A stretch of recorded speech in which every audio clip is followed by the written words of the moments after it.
Hola a todos, hoy en la primera clase de control vamos a empezar a ver cuáles son los conceptos básicos de este curso. Para eso vamos a comenzar viendo en sí los conceptos básicos, donde vamos a ver cuáles son las variables manipuladas, cuáles son las variables controladas, qué es la planta, qué son las perturbaciones. Luego vamos a seguir con qué es un lazo de control abierto y qué es un lazo de control cerrado. Y finalmente vamos a ver cómo vamos a ir modelando estos sistemas. Empezando entonces con ¿qué es un sistema de control? Tenemos que un sistema de control va a ser la interconexión de componentes que en su conjunto presenta un comportamiento deseado. Se va a asumir relaciones causa y efecto. ¿Qué quiere decir esto? Que vamos a tener un sistema como el que se muestra aquí en la figura, en el que vamos a tener este sistema va a poder ser de cualquier tipo, va a poder ser un sistema mecánico, eléctrico, un sistema fluido, un sistema térmico, un sistema electromecánico, un sistema químico. Este sistema va a estar descrito por ecuaciones diferenciales, va a poder ser lineal o no lineal. También vamos a poder decir que va a poder ser en tiempo continuo, tiempo discreto, tiempo continuo o discreto. Va a poder ser un sistema con múltiples entradas, que va a ser las entradas lo que le estamos aplicando para poder obtener una salida. Va a poder ser un sistema entonces múltiples entradas, múltiples salidas. Puede ser un sistema de una entrada, una salida y las combinaciones entre ellos. Es decir, una entrada, múltiples salidas o múltiples entradas, una sola salida. Va a poder ser cualquiera de estos y también va a poder ser que sean variables que dependen del tiempo, es decir, un sistema dinámico, o variables que no van a depender, es decir, puede ser que haya componentes que sean estáticos y que en cambio varíen según la posición, por ejemplo. El objetivo entonces, sabiendo que tenemos este sistema que está descrito por ecuaciones no diferenciales,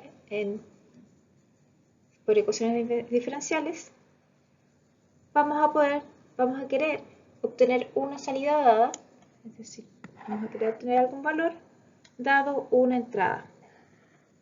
Este sistema, para poder obtener siempre la salida que queremos, vamos a tener que controlarlo. ¿Qué es lo que tendríamos entonces? Si nosotros tenemos simplemente este sistema de forma directa, tal como se muestra acá, la planta, donde le apretamos cualquier entrada, vamos a obtener una salida.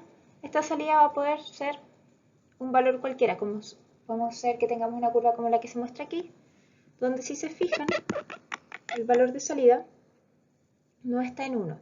En general nosotros vamos a querer llegar al 1 cuando estemos trabajando con valores normalizados y eso es lo que vamos a intentar controlar. Si no estamos trabajando con valores normalizados, obviamente vamos a querer llegar a un valor predefinido por nosotros. Asumiendo este valor normalizado, aquí nosotros vemos que no lo estamos cumpliendo, sino que estamos llegando entre 1 y 1,5, digamos alrededor de 1,3. Lo que quiere decir que si nosotros realmente queremos llegar a 1, este sistema tiene que ser controlado.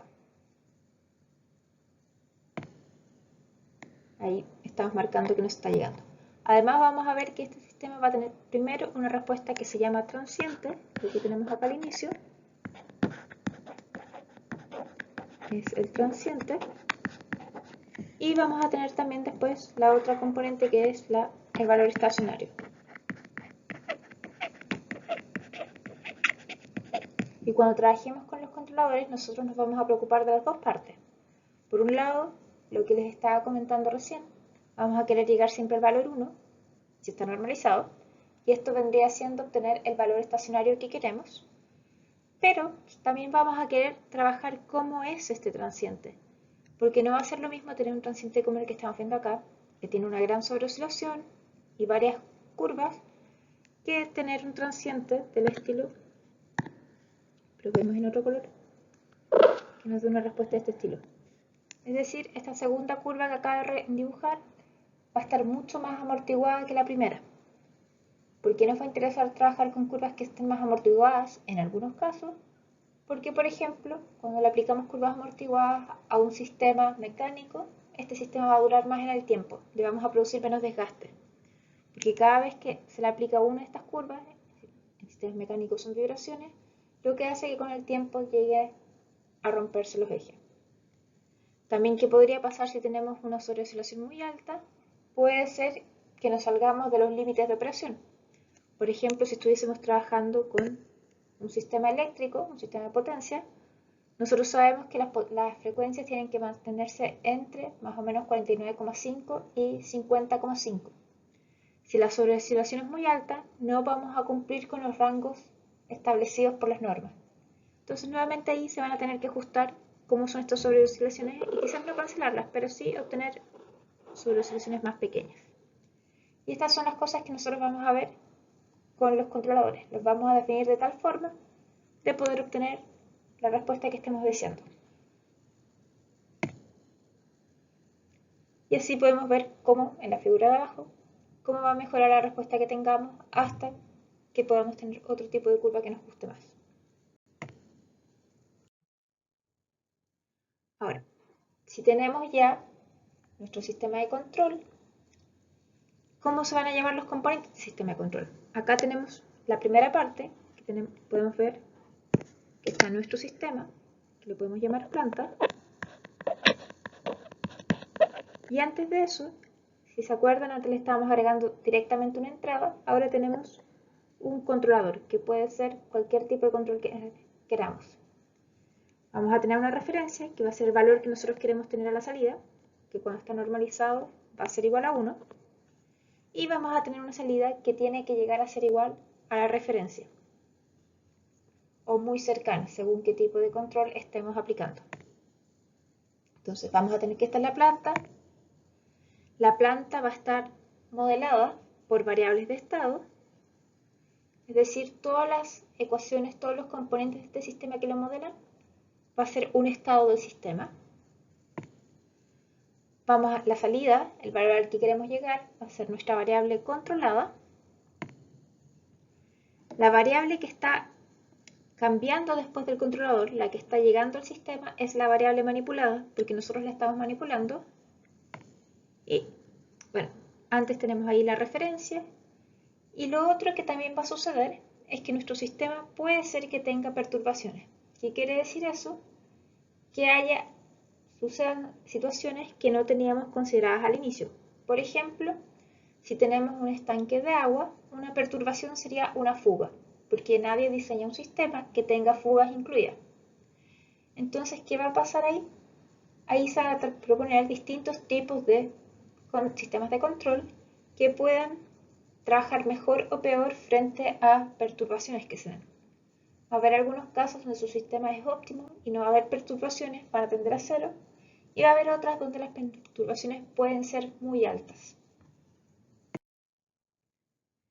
Entonces, siguiendo con este mismo diagrama, que es lo que estábamos viendo, lo que les acababa de mostrar es lo que conocemos como control en lazo abierto. ¿Por qué? Porque si se fijan, el control sigue solamente una línea. Tenemos entonces que la entrada se aplica directamente al control. Esto va variando a la variable manipulada, la que entra a la planta, la que puede o no tener perturbaciones, y que nos va a controlar una variable que va a ser nuestra salida. Puede haber más de una variable controlada, depende de qué tan complejo sea el sistema. Y en eso va a consistir este sistema cuando estemos hablando en lazo abierto. Ahora, ¿qué tipo de controles en lazo abierto podrían existir, por ejemplo? Acá tenemos un ejemplo que es un semáforo, donde el semáforo es el sistema de control, ya que este está controlando cómo es el flujo vehicular. Según si es rojo o verde, asume que hay un mundo perfecto, donde no hay ningún tipo de problemas. Esto va a mandar la señal, que va a ser el color, y el sistema vehicular se va a ir comportando según lo que les diga. Y vamos a tener una salida de flujo vehicular que sea más o menos constante de acuerdo a lo deseado. Ahora, ¿Qué sucede si hay perturbaciones? El caso típico de una perturbación acá es la congestión, la hora del taco. Ya deja de funcionar bien si este semáforo, el mismo tiempo que sigue el semáforo de forma normal, ya que no alcanzan a pasar todos los autos y va a haber calles que quizás van a tener más flujo que otras y se van a ir acumulando los autos.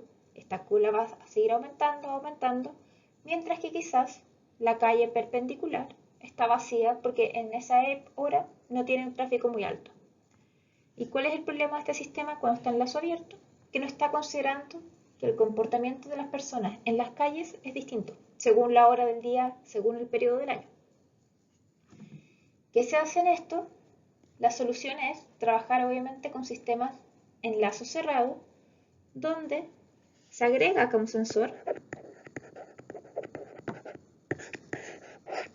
que está midiendo cómo está el flujo. Se está cumpliendo lo que yo quiero y aquí lo va a realimentar. Y al realimentarlo, quizás las luces del semáforo van a cambiar más rápido o más lento para cada calle. Por ejemplo, para la calle que tiene el taco, puede ser que se mantenga más tiempo en verde, mientras que las calles perpendiculares que no tienen flujo van a tener más tiempo rojo. ¿Por qué se puede hacer? Porque el sistema lo está permitiendo en este caso. Y este obviamente es un sistema de control bastante simplificado, pero es un caso bastante práctico. Y de hecho, en calles de mucha congestión hay sensores de tráfico por donde pasan los autos o hay cámaras que realimentan el sistema. Otro ejemplo que tenemos entonces vendría siendo un estanque de agua. ¿Qué pasa en el estanque de agua? En el caso que tenemos aquí, que estamos viendo acá, es un estanque conocido que tiene una abertura al final, por donde el agua va siempre saliendo.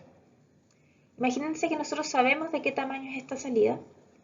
Si queremos mantener el nivel de agua constante, basta con que abramos esta llave de agua cierto porcentaje, porque sabemos cuánto va a ir saliendo constantemente en el tiempo, sabemos cuál es la altura y sabemos las dimensiones de este estanque. Eso vendría siendo nuestro estanque de agua en lazo abierto. Entonces queremos mantener la altura, la variable controlada es el nivel de agua, la variable manipulada es el flujo de entrada. Aquí tenemos entonces el flujo de entrada.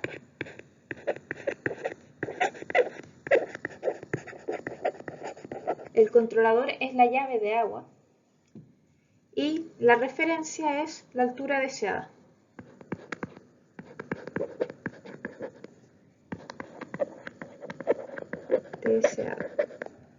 Pero ¿qué pasa si este estanque tiene más de una salida y nosotros no lo sabemos? Si tiene acá, por ejemplo, una fuga.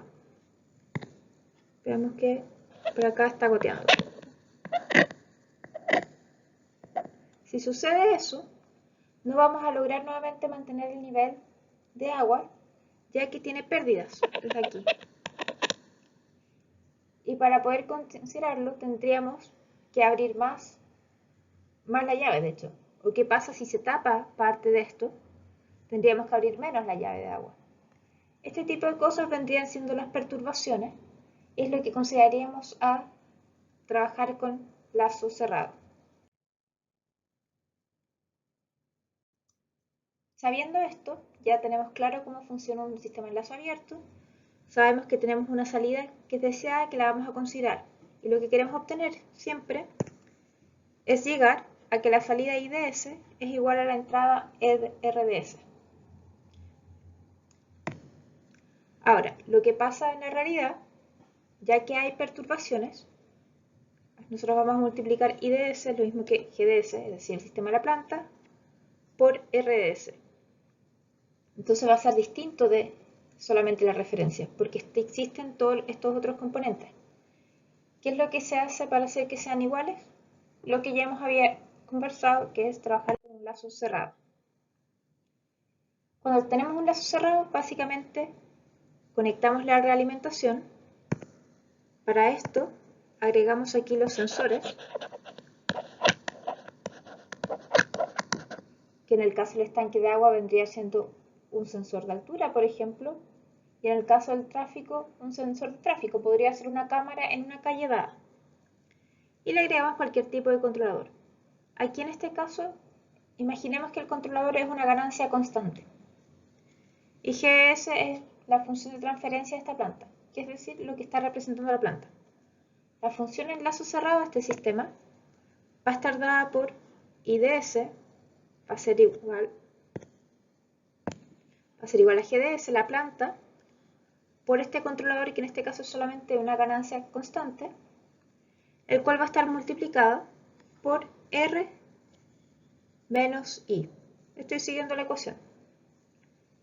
Esta ecuación entonces la podemos reescribir, el IDS hacia el otro lado, con lo cual aquí me queda IDS va a ser factor de 1 más K por G GDS es igual a K por GDS por RDS.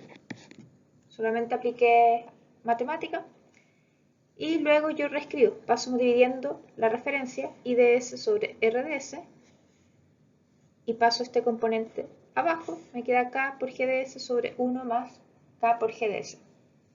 Entonces tenemos esto, lo que ya les cuento que es la función de transferencia de todo el sistema en lazo cerrado. Y si tenemos este sistema, imaginemos que la ganancia tiende a infinito. Si la ganancia tiende a infinito, este número, va a tender a 1. Porque el 1 deja de importar y esto queda el mismo valor sobre el mismo valor. Si esto tiende a 1, ¿qué es lo que pasa? IDS sobre RDS se aproxima a 1, con lo cual llegamos a lo que aparece acá. Es decir, IDS se aproxima siempre a la referencia, a RDS. Y con eso, cuando en un sistema lo trabajamos en lazo cerrado, vamos a poder obtener que la salida es igual a la referencia a pesar de que haya perturbaciones. En un caso óptimo en el que claramente podemos seguir aumentando la ganancia hasta el infinito. En la práctica, las ganancias no se pueden aumentar hasta el infinito porque una mayor ganancia en general requiere mayor energía. Entonces va a haber un límite físico en los sistemas. Y por eso se van a trabajar con distintos tipos de sistemas de control y los controladores van a ser más complejos que solo una ganancia. Pero lo importante es que entiendan que teóricamente solamente con una ganancia ya se puede llegar a que la salida sea igual a la referencia. Siguiendo entonces, los componentes importantes de este lazo cerrado es, primero, tenemos una comparación, en el que tenemos que preocuparnos de comparar la referencia con la salida. Y para poder realizar esta comparación, necesitamos tener una medición, que va a ser un sensor. Este es otro aspecto que no en todos los sistemas va a estar disponible, porque un sensor en general va a indicar otro equipo que hay que instalar y va a depender de qué aplicación estamos hablando. Si hablamos de un sistema eléctrico, un sensor es un multímetro, entonces es súper fácil de conseguir. Si ya empezamos a hablar de sistemas mecánicos, un sensor sería, por ejemplo, un sensor de torque. Los sensores de torque van instalados entre medio de los ejes. Por lo tanto, no es trivial instalarlos si con el tiempo se dan cuenta que tiene perturbaciones. Además de que aumenta el tamaño de los equipos experimentales o de los equipos que están comprando. Entonces, según el caso, según la aplicación, va a ser más fácil o más difícil trabajar con sensores. Muchas veces se va a poder instalar sensores de algunas variables y no de otras. Y después, bueno, por eso se van a utilizar observadores. Pero, por ahora lo importante es que vayan entendiendo cómo funciona a grandes rasgos. Se comparte para la entrada con la salida.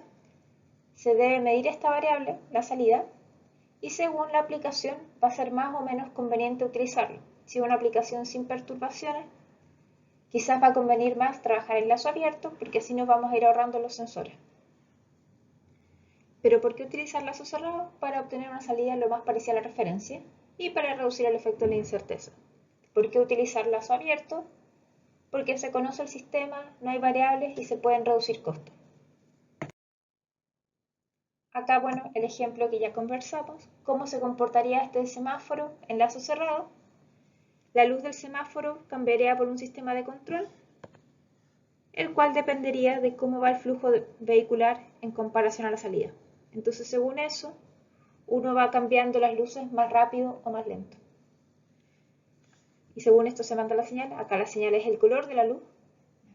Y se realiza este sistema hasta que se tiene que el flujo sea igual al flujo que se desea. Ahora, lo que viene sabiendo cómo pueden ser estos sistemas, tenemos que entender cómo se pueden clasificar. Porque vamos a trabajar con distintos tipos de control según cada caso. Si tenemos la primera clasificación, ya la mencioné, depende del número de entradas y salidas con las que trabajemos. Primero, una entrada, una salida. Las siglas vienen del inglés, single input, single output. Después está una entrada, múltiples salidas, múltiples entradas, una salida, múltiples entradas y múltiples salidas. Al inicio del curso, nosotros vamos a estar trabajando con sistemas de una entrada y una salida, pero a medida que estemos avanzando, vamos a llegar a trabajar con sistemas de múltiples entradas, múltiples salidas. En general, estos últimos sistemas los vamos a trabajar con sistemas en ecuaciones de estado. Entonces, vamos a usar ecuaciones de estado.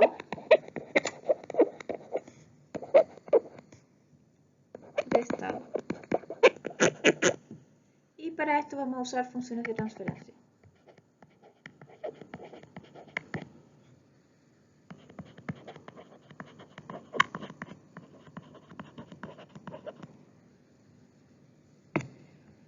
Luego sabemos que vamos a trabajar con sistemas de lazo de control abierto, cerrado, y también hay otras combinaciones que van a ser mitad abierto, mitad cerrado, lazos dobles, y eso lo vamos a ir viendo durante el primer mes más o menos, aproximadamente. Vamos a trabajar con sistemas lineales, también pueden ser no lineales. En el caso de este curso, los que sean no lineales los vamos a linealizar en torno a un punto de operación. Vamos a trabajar con sistemas en tiempo continuo y discreto. Los controladores van a ser muy similares, pero van a tener que ser discretizados. Y vamos a ver si dependen o no del tiempo. En este caso, en general, nosotros vamos a trabajar en sistemas que sí dependen del tiempo. Ahora, ¿cómo vamos a representar estos sistemas? Ya hemos mencionado que van a ser sistemas representados en ecuaciones diferenciales en el tiempo, ya que vamos a estar trabajando con sistemas dinámicos.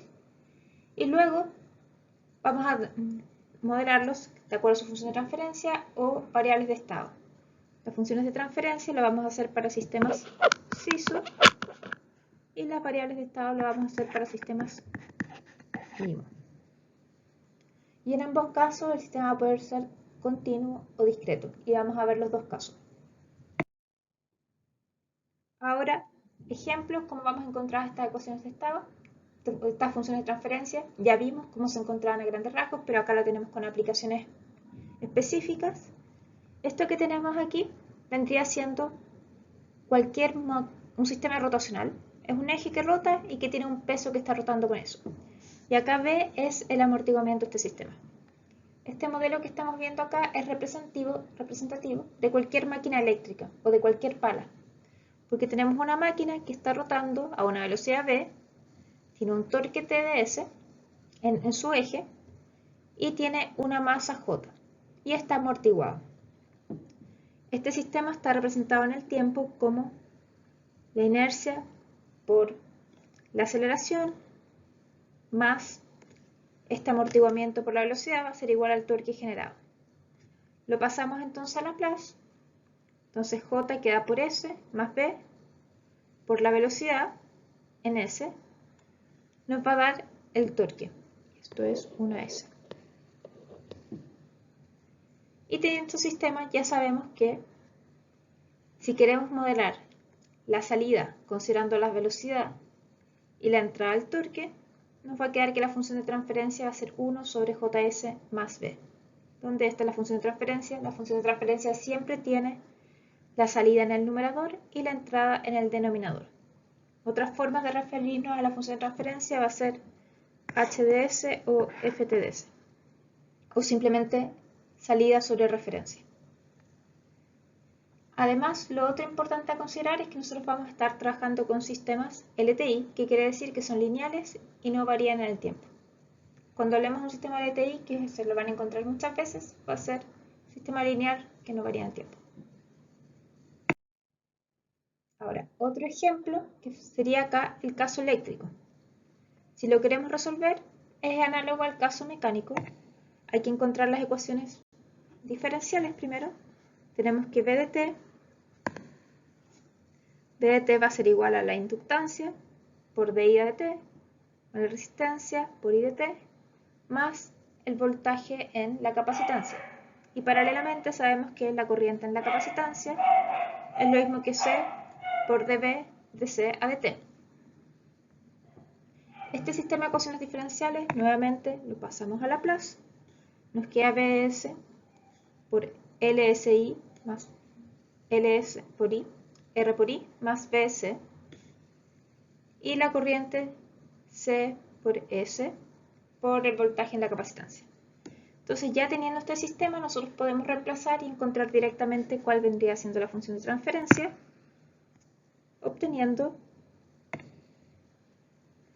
que la función de transferencia, despejando, es 1 sobre LC sobre S cuadrado R sobre L por S más 1 sobre LC. Esta es una función de transferencia de segundo orden. ¿Por qué es una función de segundo orden? Porque si se fijan, está elevada a 2. El número de S es el que nos está indicando el orden del sistema, y según el orden del sistema, el comportamiento de esta función va a ser levemente distinto. Por ejemplo, un sistema de primer orden va a dar siempre respuestas de este tipo, mientras que uno de segundo orden va a presentar oscilaciones. Primer orden, segundo orden.